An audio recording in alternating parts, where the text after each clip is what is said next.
Good morning. It's July 20th, and I am in the Little Beaver Creek. If I was to climb that hill behind me, I would be in Ohio. And when I go to the mouth of this creek into the Ohio River and bear right, or downbound, as they say on the river, or south, even though it flows mostly west, I would be in West Virginia after about 3 yards, or that's a meter for my one follower from England, according to my statistics. Yeah, I went about 35 miles yesterday. Woke up in the morning, my phone had a 3% charge. Wouldn't take a charge because it said I had water in the port, which I think is just an aspect of how dewy everything is in the morning. But I had to wait 3 hours before it would take a charge, and I didn't want to leave with no charge because I used my phone for the map app to see what is around the next bend in the river. But I did set off at 11 o'clock and went until 7:30 because it was sundown at 8:30, and I said, all right, well, I want to give myself 1 hour of sunlight to find a place to anchor or dock for the night. So the biggest challenge once I got underway was fighting about an 8.5 mile an hour headwind, which makes a series of waves, but that's not so bad. That just provides friction along your waterline. What it really does is where the waves sort of combine, it makes swells, which are about 3 feet.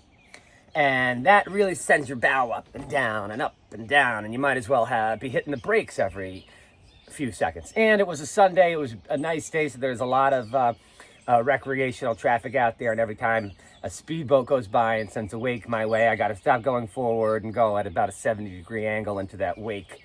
But that was okay.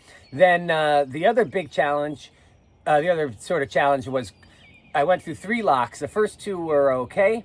That's Emsworth and the Shields. At Montgomery, this is a very extremely valuable book, the Ohio River by Captain Rick Rhodes. Man, it's got everything you want to know, but it's a little bit old. And it said that there was no floating bollard, which is basically a capstan that you put your rope around and it floats up and down in the dock with you. It said there wasn't one of those in Montgomery Lock. Well, I think either they've installed them since he wrote this book, or there's usually 2 locks on the Ohio River, one for barges and one for recreational traffic. And the one for recreational traffic was under construction. There's all kinds of cranes and stuff, so I went through the barge one. That one did have floating bollards. And you just got to set up your lines differently for a floating bollard. You want a midship line or a line around your midsection to put around that bollard. I had my bow line attached to my stern line. I kind of jammed my bow into the lock. Anyway, I got out of the lock. Wind had sort of died down. It was real nice, but I'm right in Industry, Pennsylvania, and then Shippingsport.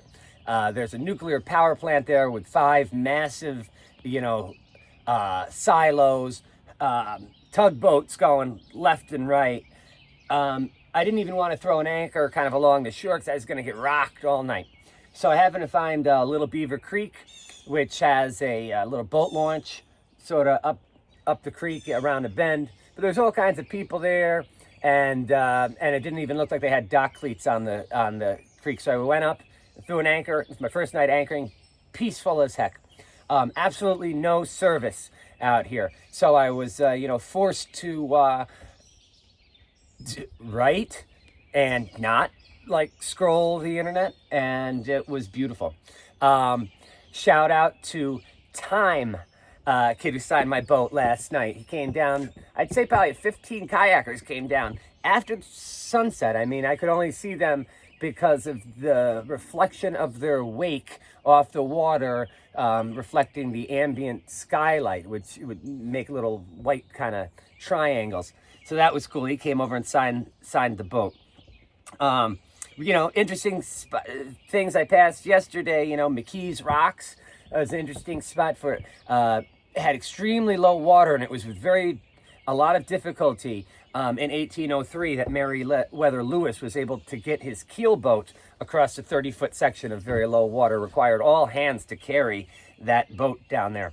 At Davis Island and Neville Island, where the first lock is at Emsworth, they built a lot of ships during World War II.